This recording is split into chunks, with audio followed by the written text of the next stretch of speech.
ఎక్కడికక్కడ భూ కబ్జాలకు పాల్పడడం వలనే ఇది సాధ్యమైంది.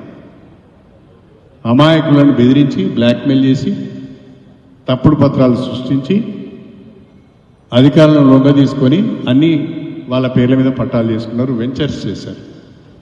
ఇలాంటి దుర్మార్గులను వదిలిపెట్టదు, ఇలాంటి దుర్మార్గులను వదిలిపెట్టొద్దు అని చెప్పి నేను ఈ సందర్భంగా తెలియజేస్తున్నా. కాంగ్రెస్ పార్టీ ద్వారానే వరంగల్ అభివృద్ధి సాధ్యమవుతుంది.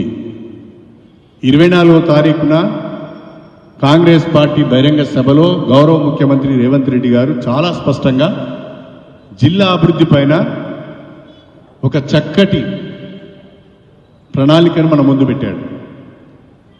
అదే అమలు పరచడానికి మేమంతా ప్రయత్నం చేస్తాం.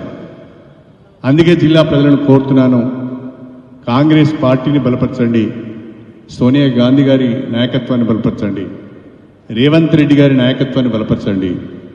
బీజేపీ ద్వారా రేపు సమాజానికి జరిగిపోయే ప్రమాదాన్ని కనిపెట్టండి. రాజ్యాంగాన్ని మార్చి రిజర్వేషన్లు ఎత్తివేసి మన బ్రతుకులను ఆగం చేసే బీజేపీ దుశ్చర్యలను కనిపెట్టండి. రక్షణ కాంగ్రెస్ పార్టీ ద్వారానే ఉంటుంది. కాంగ్రెస్ పార్టీని కాపాడుకుందాం, కాంగ్రెస్ పార్టీ చేతి గుర్తుకు ఓటేయాలని చెప్పి ప్రజలందరికీ విజ్ఞప్తి చేస్తూ సెలవు తీసుకుంటున్నాను.